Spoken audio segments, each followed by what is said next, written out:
أعوذ بالله من الشيطان الرجيم بسم الله الرحمن الرحيم الحمد لله رب العالمين وصلى الله على سيدنا محمد وآله الطاهرين.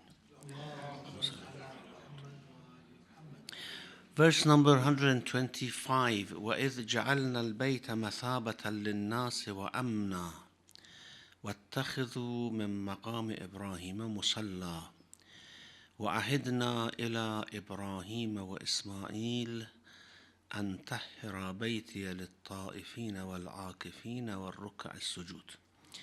And when we made a house a place of reward or return for mankind and a sanctuary, take the venue of prayer from Abraham's station, we charged Abraham and Ismail, saying, purify my house for those who go around it, for those who make it a retreat, and for those who bow and prostrate.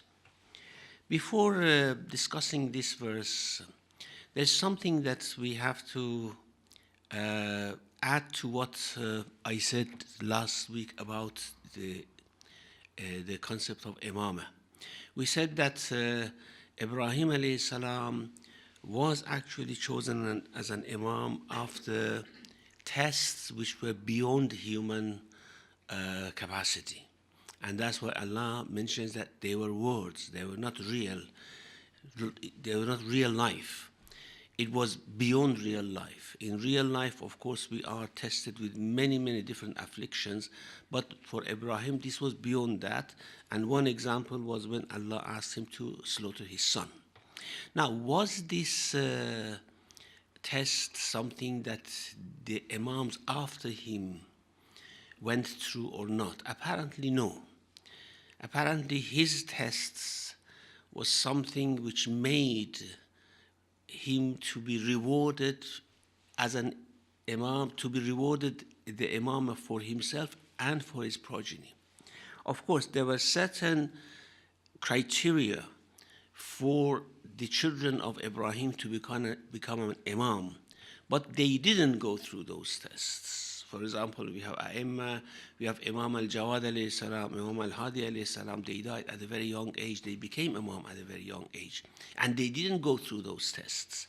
So apparently the tests for Ibrahim was enough to make him and his progeny who were qualified, who actually had those criteria to become imams. And that's why when Allah tested Ibrahim with those trials and said, إِنِّي جَعَلُكَ لِلنَّاسِ إِمَامًا, I'm putting you as an imam now, he said, وَمِن ذُرِّيَّتِي. So this dhurriya, the progeny of Ibrahim who became imam, had the advantage of having their father being tested with those severe tests. And this shows that the reward of fathers sometimes go to children. This is quite obvious.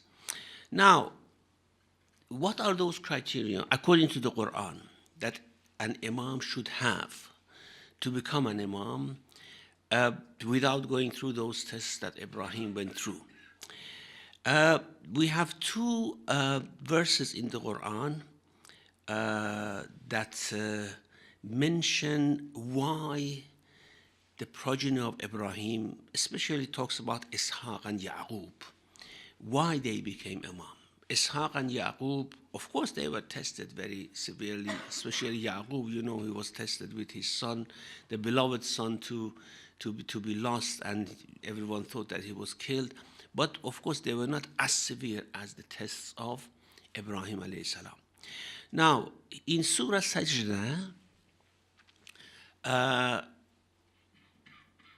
Allah mentions, وَلَقَدْ آتَيْنَا مُوسَى الْكِتَابِ, we gave Moses the book. فَلَا تَكُنْ فِي مَرْيَةٍ مِّن لِقَائِهِ. And the main content of the book is that do not doubt meeting your Lord. And that's the main content of every revealed book. Actually, the main issue or the main aspect of every faith is not only to believe in God, is to believe that one day we will, in this journey that we have towards God, we will meet Him. So فلا تكن في مرية من لقائه وجعلناه هدى لبني إسرائيل. And we made that book a guide for Banu Israel. وَجَعَلْنَا مِنْهُمْ أَئِمَّةً. And from among Banu Israel, we appointed imams. So this, of course, the most manifest example of this is Ishaq and Yaqub that Allah mentions in another verse. But there were other imams as well amongst Banu Israel. وَجَعَلْنَا مِنْهُمْ أَئِمَّةً يَهْدُونَ بِأَمْرِنَا. And we appointed imams from among them who were guiding with our command. لَمَّا صَبَرُوا وَكَانُوا بِآيَاتِنَا يُوقِنُونَ. So two things are mentioned here as the criteria for someone becoming an imam. The first is patience. And that's not patience like we have patience, for example, we have to endure things. No. Patience in the sense that they were totally submitted to God. And total submission means to have patience in everything, knowing that there's a wisdom behind things, which is managing, which is driving things through. And that wisdom, if we believe in that wisdom, then we have patience for everything. We have this dua. It's good if you recite it every morning. Every morning when you wake up, it's said that you go out to the garden or to the open air and look at the sky and say, يا مدبر الأمور يا من يلي التدبير ويمضي المقادير. O the one who is in charge of tadbir, in charge of measures of everything. وَيُمْضِي الْمَقَادِيرِ. And you sign these مقدرات, these things which are going to be measured. امضي مقاديري في يوم هذا إلى السلامة والعافية. You sign my maqadir, the measures you actually have assigned for me today, with salam and afiyah. This gives us a sense that everything is managed by him. It's good that we say this every morning. يا مدبر الأمور يا من يلي التدبير يا من ويمضي المقادير. Sorry, the beginning is this. يا نور النور يا مدبر الأمور يا نور النور يا مدبر الأمور يا من يلي التدبير ويمضي المقادير امضي مقاديري في يوم هذا إلى السلامة والعافية. If you believe in this, then you are patient in whatever happens. Now, at that very, very high level of sabr, one becomes totally submitted. This is one criteria. لَمَّا صَبَرُوا, because they were patient. And the second is وَكَانُوا بِآيَاتِنَا يُوقِنُونَ, and they had yaqeen in our signs. And yaqeen is not that your faith is very strong. It's beyond that. Yaqeen is when your heart is lit by some light that you see everything in hands of God. This is yaqeen. This is when you see, not when you know. All of us know, all of us believe that things are in hands of Allah subhanahu wa ta'ala. But when you see this, when you feel this, this is yaqeen. When you know this better than you know yourself, when you know that this is the case better than you believe that you exist, this is yaqeen. So these two criteria are mentioned here. جَعَلْنَا مِنْهُمْ أَئِمَّةً يَهْدُونَ بِأَمْرِنَا لَمَّا صَبَرُوا وَكَانُوا بِآيَاتِنَا يُوقِنُونَ. They had patience, they had yaqeen. And for this يَهْدُونَ بِأَمْرِنَا, they guided with our command. Allama Tabatabai, of course, has elaborated in this what's the meaning of in our command, with our command. And he says that there's alamul amr, alamul khalq. I don't want to go through that. That's a very complicated and a mystical aspect of it. The very apparent aspect is that they guided with my command, not without their own opinion. They guided because they were appointed and because they were given knowledge to guide, not because, of course, they were scholars or knowledgeable or something like that. That is how they guided people. And in Surah Anbiya, when Allah mentions after the endeavors of Ibrahim being thrown into fire and then said that I will go. Of course, one other test of Ibrahim was being thrown into the fire. And there he did not seek any help except from Allah subhanahu wa ta'ala. After that he says, وَوَهَبْنَا لَهُ إِسْحَاقَ وَيَعْقُوبَ. We gifted him with Ishaq and Yaqub. And Ishaq was someone that we had promised him, and Yaqub was an addition. So وَأَهَبْنَا لَهُ إِسْحَاقَ وَيَعْقُوبَ نَافِلَةً. We had promised him, we give you Ishaq. Then, well, of course, Allah is generous. When he wants to fulfill a promise, he fulfills it more than he has promised. So وَوَهَبْنَا لَهُ إِسْحَاقَ وَيَعْقُوبَ نَافِلَةً وَكُلًّا جَعَلْنَا صَالِحِينَ. Both of them were from Salihin. We made them from Salihin. وَجَعَلْنَاهُمْ أَئِمَّةً. And all the three, Ibrahim, Ishaq, and Yaqub, we made them imams. يَهْدُونَ بِأَمْرِنَا. Again, the same thing. يَهْدُونَ بِأَمْرِنَا. They guided by our command. وَأَوْحَيْنَا إِلَيْهِمْ فِعْلَ الْخَيْرَاتِ وَإِقَامَ الصَّلَاةِ وَإِيتَاءَ الزَّكَاةِ وَكَانُوا لَنَا عَابِدِينَ. And we inspired them with good acts. Inspired them with good acts doesn't mean that we revealed to them what is good, what is bad. This was revealed in the book.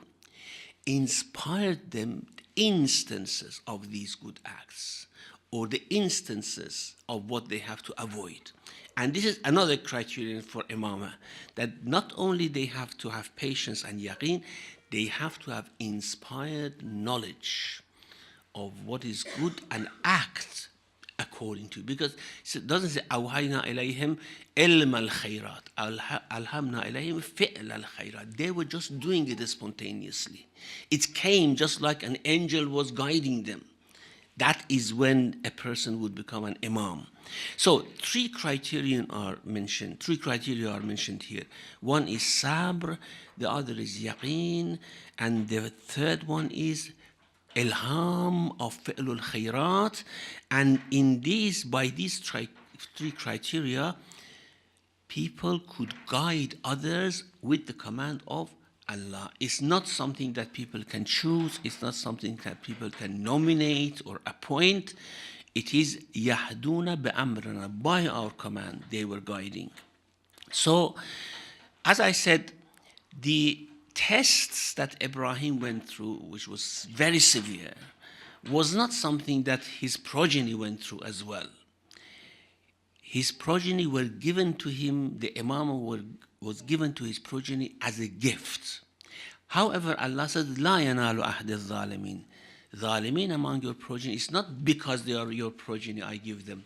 It's because they are pure and they are your progeny I give them. This position of imam.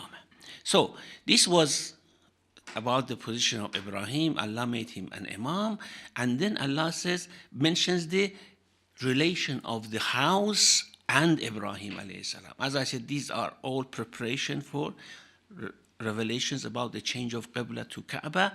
Allah now mentions the relation between Kaaba and Ibrahim. وَإِذْ جَعَلْنَا الْبَيْتَ مَثَابَةً لِلنَّاسِ. And when we made the house a place of return for mankind. Now, some exegetes have taken mathaba from thawab, and it means a place where people are rewarded when they go there.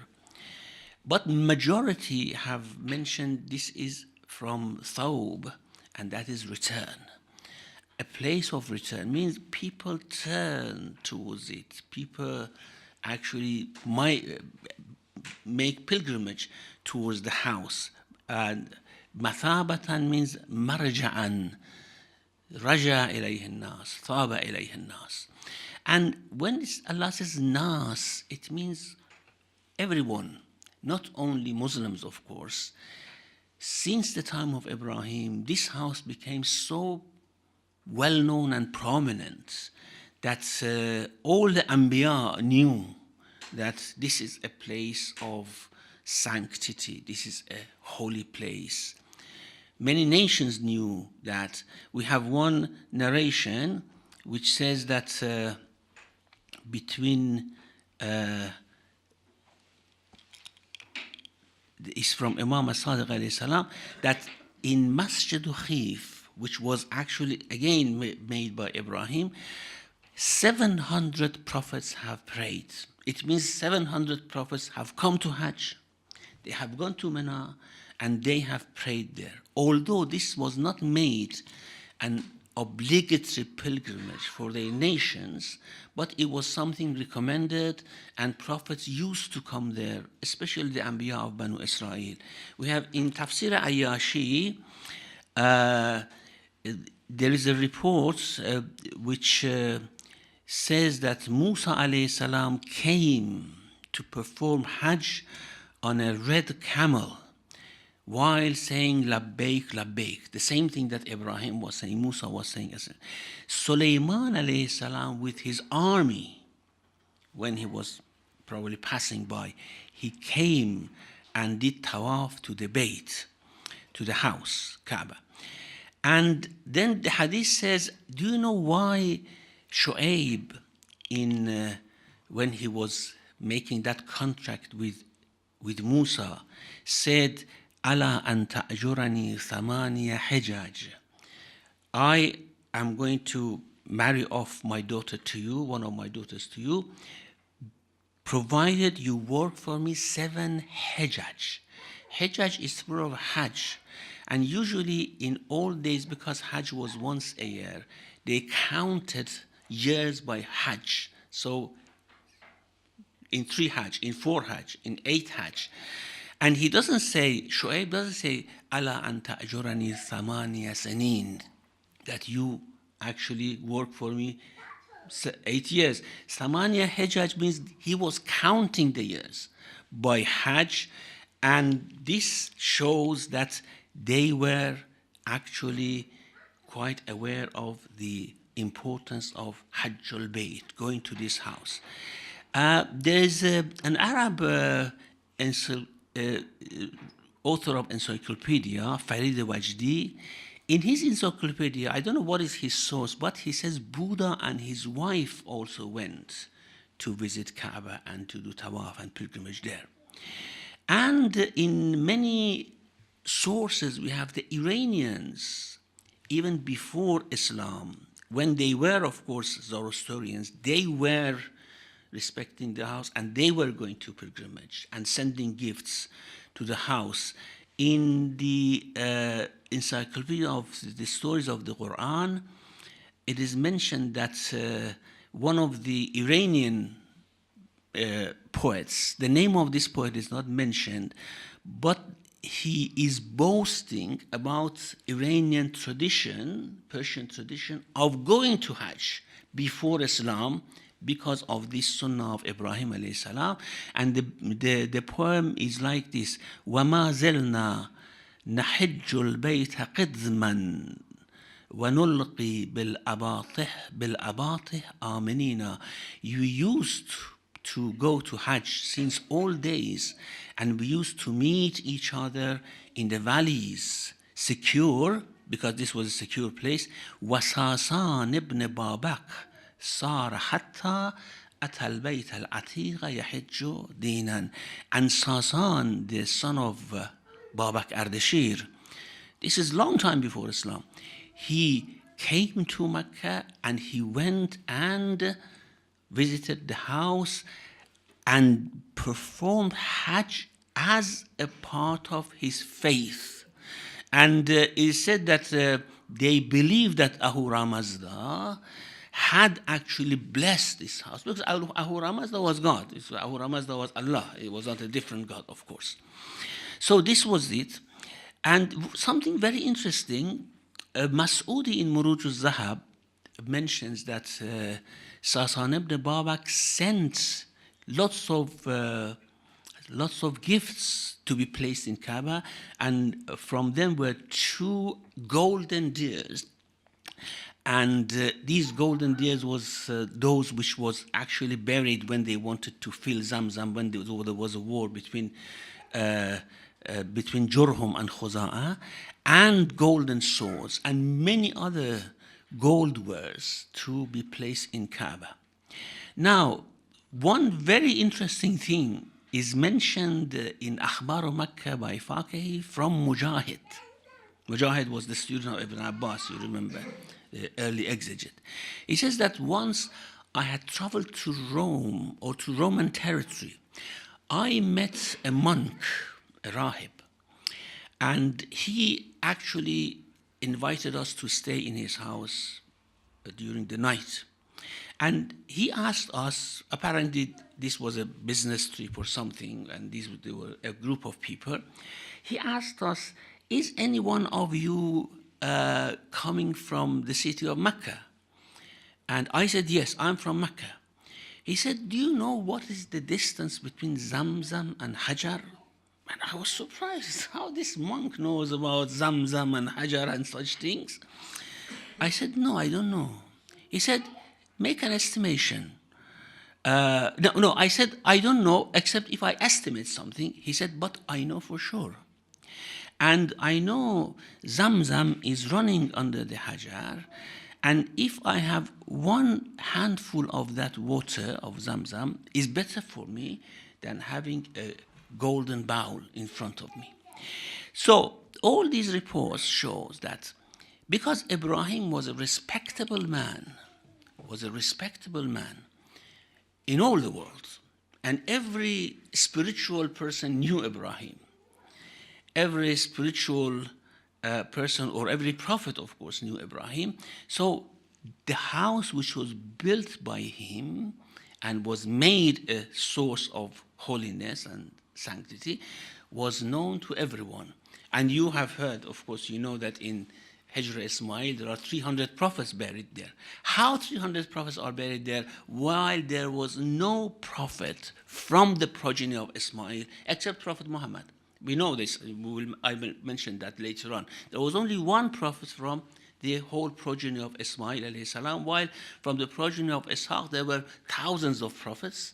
From the progeny of Ismail there was only one prophet, and that was Prophet Muhammad sallallahu alaihi wasallam. So how all these prophets were buried there? Either they had come to Hajj and they passed away there, or they had actually made a will to be buried there, and their bodies were carried to be buried in Hijr Ismail. So when Allah says, وَإِذْ جَعَلْنَا الْبَيْتَ مَثَابَةً لِلنَّاسِ, we made the house a place of return for people. Of course, for people who want to worship me, who want to become blessed. وَأَمْنًا, and we made it a place of security, that anyone entering the boundaries of this haram should be safe, because this is a place of worship. It is a sanctuary. We made it. وَاتَّخَذُوا مِن مَّقَامِ إِبْرَاهِيمَ مُصَلَّى. Now, some of the exegetes say that this is actually joined to the previous إِذْ جَعَلْنَا الْبَيْتَ مَثَابَةً لِلنَّاسِ وَأَمْنًا, means go and visit the house, make Hajj, and then وَاتَّخِذُوا مِن مَّقَامِ إِبْرَاهِيمَ مُصَلَّى, and take the venue of your prayer from Maqam Ibrahim. Now, what is Maqam Ibrahim? Some experts say that Maqam Ibrahim is not that stone on which he stood. Maqam Ibrahim is where he resided, and that is the whole Mecca. And if we don't say the whole Mecca, Ibrahim in Mina, the whole Masjid al-Haram, the whole vicinity of the house are all Maqam Ibrahim, means pray there.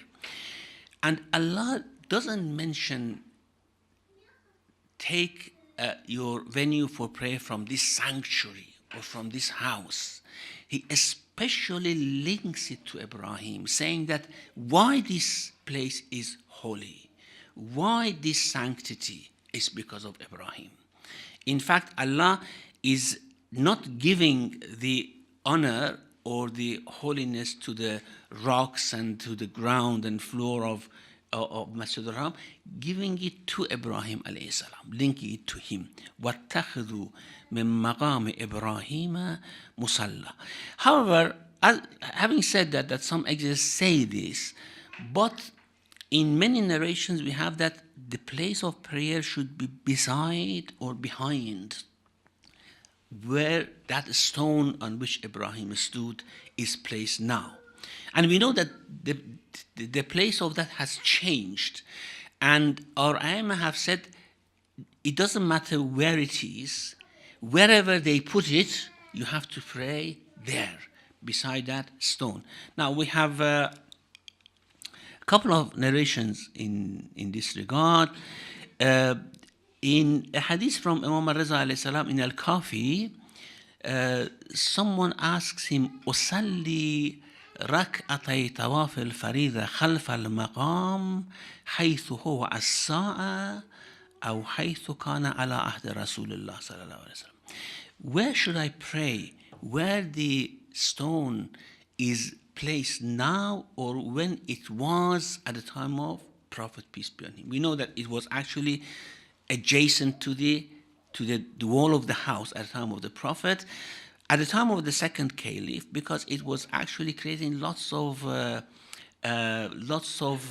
trouble for the ta'ifin, for those who did tawaf. People stood there to pray, and then those who wanted to do tawaf came and bumped into them. Umar ibn Khattab decided to bring it back to where it is now. And that is why actually that was the end of the tawaf. The extreme end of the tawaf was that place. No matter how many haji we had, they didn't exceed coming behind that place. And he put it at the very end of that mataf, so that people would not actually make trouble. Those who want to pray do not make trouble for those who are doing tawaf. And it is, we know that there is an intention now to take it even further back. And I don't think there is any problem with that, because initially it was the end of the mataf. Now mataf is actually extended to beyond Maqam Ibrahim. So if they take it a little further back to somehow make ease for the ta'ifin, it doesn't matter. Now, Imam alayhi salam actually says it doesn't matter where it is. He says, should I pray where it was actually placed before, or should I pray where it is now? قال حيث هو الساعة. Now, where it is now, pray beside Maqam Ibrahim. And someone asked Abu Sabbah Kanani, asked Imam Sadiq alayhi salam, that I forgot my Salatul Tawaf. That's that I have to pray beside the Maqam Ibrahim. And where should I perform it? I forgot to do it beside the Maqam. He says that if the person, he says someone has forgotten. Imam says if the person is still in Mecca, should go and pray beside the Maqam. And this shows what that exegesis says, that it is the whole Mecca. It may be Maqam Ibrahim in that sense, but prayer should be beside the stone on which Ibrahim stood.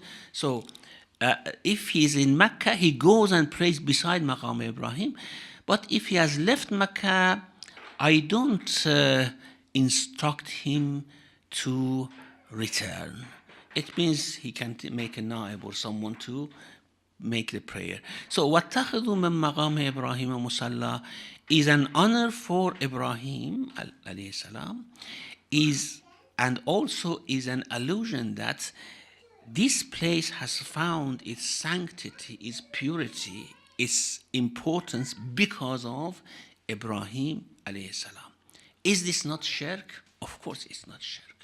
Ibrahim was someone completely, absolutely submitted to God, and Allah wants to honor him, and Allah wants us to realize his position as our role model, his position as someone that we have to look up to. So, وَاتَّخِذُوا مِن مَقَامِ إِبْرَاهِيمَ مُصَلَّى وَأَهِدْنَا إِلَىٰ إِبْرَاهِيمَ وَإِسْمَاعِيلَ.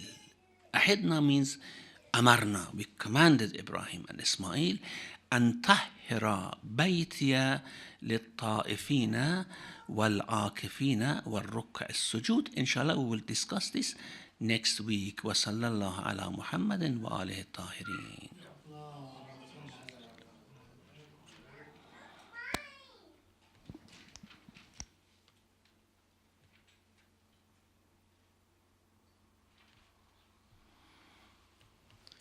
Any questions?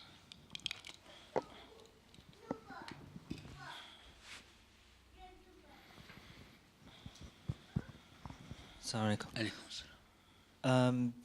So you mentioned that in the past, before Prophet Muhammad, that a lot of the other prophets and even maybe some holy people went to Mecca and did the Hajj. So I mean, maybe now we should not restrict the Hajj just to Muslims. I mean, before anyone who was following Allah could come, and now we restrict it only to Muslims. Is that yeah, I just wanted to know why we restrict it, and if there's an argument to say actually don't restrict it anymore. Well, non-Muslims now do not perform Hajj, certainly. I mean, they do not believe that they have to perform Hajj. But if someone really wants to perform Hajj and is not a Muslim, then yeah, that's a good argument, yes, whether we have to allow them or not. The verse which says, إِنَّمَا الْمُشْرِكُونَ نَجَسٌ فَلَا يَقْرَبُوا الْمَسْجِدَ الْحَرَامَ بَعْدَ عَامِهِمْ هَذَا, despite them doing Hajj, they came to actually Masjid al-Haram to perform Hajj, the mushrikun, was because of the idols. And the idols made them impure. They shouldn't come. But this is something that our ijtihad should look into. If really someone wants to perform Hajj, respecting Ibrahim alayhi salam, whether we should allow them or not, this is something to be really discussed and studied. Yeah. That was a very good point. Yeah. Any other questions?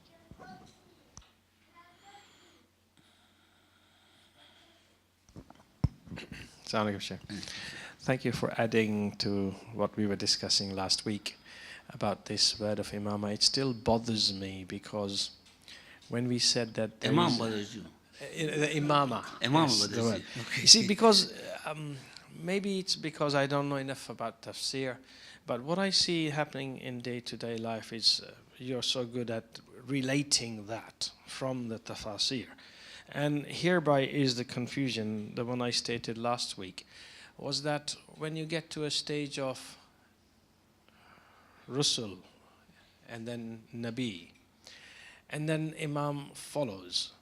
You see, because it opens us to an argument to say, in terms of words, Rasul Muhammad is the last prophet. So he's the last Nabi. So you wouldn't expect anybody to come after Prophet Muhammad who would be at the same status. So if you're calling somebody an Imam, which is a progression of the word Nabi, then you're actually accepting that those people were actually at a status where Muhammad was. So it opens us to the argument to say that there is a certain sect of people who believe that there was a prophet after Muhammad. And thereby, those people are tainted with a brush saying, okay, hang on a second, there's a tick box when you're a Muslim, you have to believe that the last prophet was Muhammad. So here I am facing this tafsir and this idea of Nabuwat being reached before Imamat was actually awarded, or whether it comes from progeny, it's another matter. And when I'm looking at the ayah just before saying that Ibrahim asked about his children, and he said it was actually told in categorical terms, not for the Zalimin. So, and we find the same thing with other prophets, of course, where their progeny is not given the entitlement of either its nabuwat or being close to God, or, in fact, I'm quite shocked to see the word zalimin. And are we missing something in tafsir? Did he actually have sons who were zalimin? Because it's quite clear, you know, what the imamat is given to Ibrahim is quite clear that zalimin. So maybe he had children who were zalimin before, and after imamat he was awarded Ismail and Ishaq. Is there any history of that?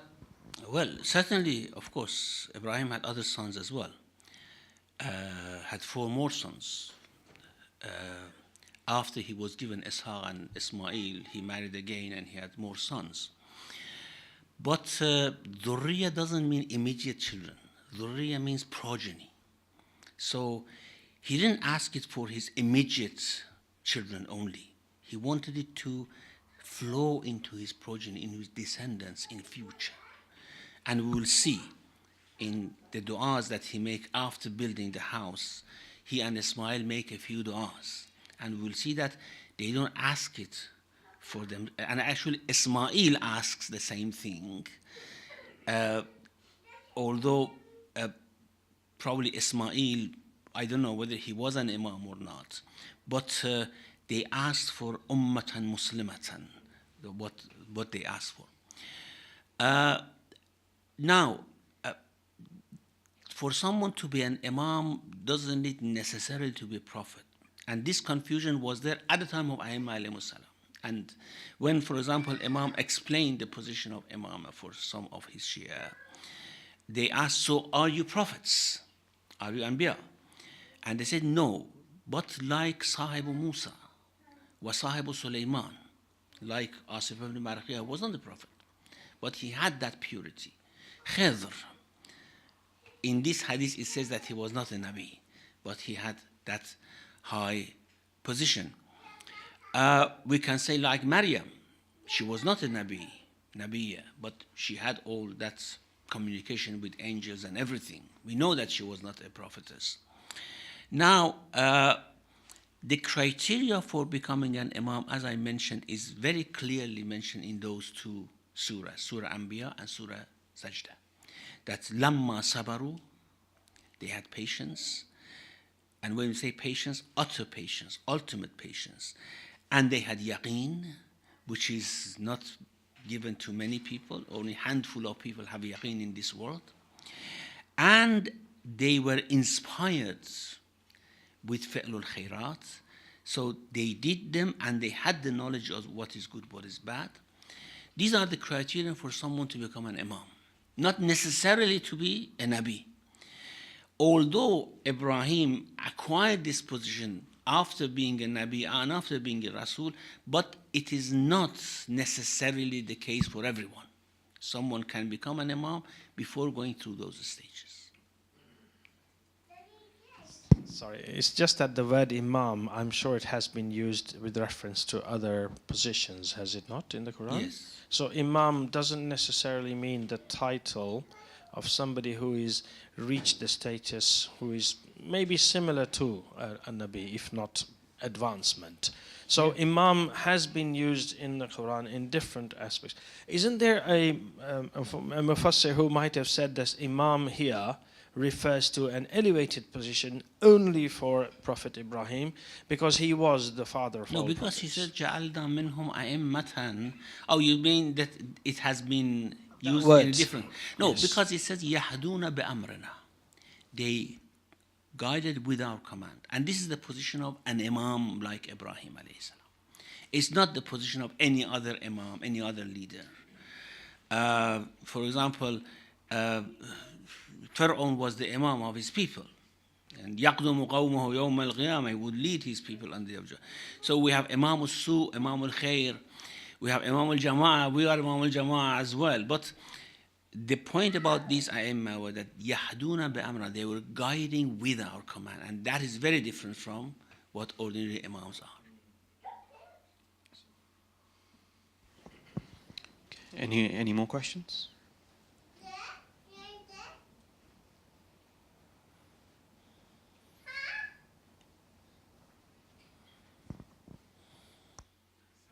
Alaykum salam.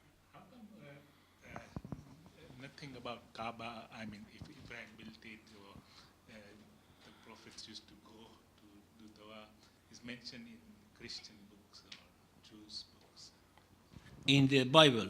No, the gospel, of course, is different. The gospel is the life story of Jesus, Because peace be on in him. the Bible, there's a lot of stories about the prophet that doesn't mention anything about Ibrahim going to build the Kaaba. Yeah, that's a good question. Why? No, why? I mean, apparently some people didn't want to mention it. They didn't want to mention it, actually. So there was a sort of rivalry between Banu Ismail and Banu Ishaq, so they didn't want to mention it. And even who was the one who was offered as a sacrifice. Again, it was Ishaq or Ismail, you know, there was this rivalry there.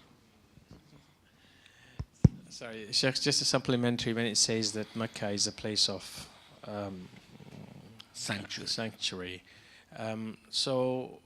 Is it not true that after the Prophet that there was bloodshed in Mecca itself? How does that sit in with the history? Obviously, when Abraha was there, the Kaaba was saved by a direct act of God. No, when it says a sanctuary, it means it is legislation, not it is in creation. It's like that I am going to make everyone entering there safe. No, by legislation there shouldn't any fight shouldn't happen in there, but people may do it. I mean, people may violate it, and there is big punishment for them. But it did happen, as we know, that there was bloodshed. Well, of course, in Mecca, there were lots of bloodsheds. Yeah. Okay, any other questions? What you mentioned, it's repeated this in which, what is the reference? It's mentioned by Sheikh Tusi in Misbah al-Mutahajjid.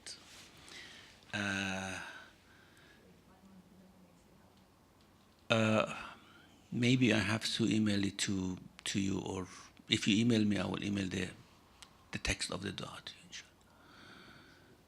We have one question there. So just a quick question. The prophets were also imams as well, or is that how? Not how all they're of the defined? prophets. Not all of the prophets. Some of the prophets were imams. So imam is somebody who leads, is it not? Yes, who people should go to them for guidance. Yes, but not all Anbiya were even known to people to go to them. There were certain Anbiya who had just this sort of privilege of communication with God. And there were some Anbiya coming with certain missions, very specific missions, and they fulfilled that mission. Whether, for example, Lut was an imam or not, Allah doesn't mention, although mentions that Ibrahim, Ishaq, and Yaqub were imams, he doesn't, and then mentions Lut, he doesn't mention that he was an imam. The imam at his time was Ibrahim. And usually imam should be one. Not, Anbiya could be many, but imam should be one. For example, when we had Imam Ali, Imam Hassan, and Imam Hussein, only one of them were imam. Not the rest were not imam until, of course, the previous one passed away, and then there was another imam. So now we don't have any imams left. Yeah, Imam al-Mahdi alayhi salam. So Imam Mahdi, that who's present. Okay, Yeah. fair enough. Yeah. Okay. And the bit when you mentioned about the Hajar al-Aswad, where was it? Because I couldn't actually understand you. Where was it before placed? No, I didn't talk about Hajar al-Aswad. Maybe I mentioned it by mistake. About the Maqam Ibrahim, the stone on which Ibrahim stood. It was just adjacent to the Kaaba beside the door. It was there, and people used to pray there. And then it was brought back, yeah, Okay, fine. Thank you. to the end of the place of Tawaf. Okay, any other questions? Okay, I think we'll end there. Salawat.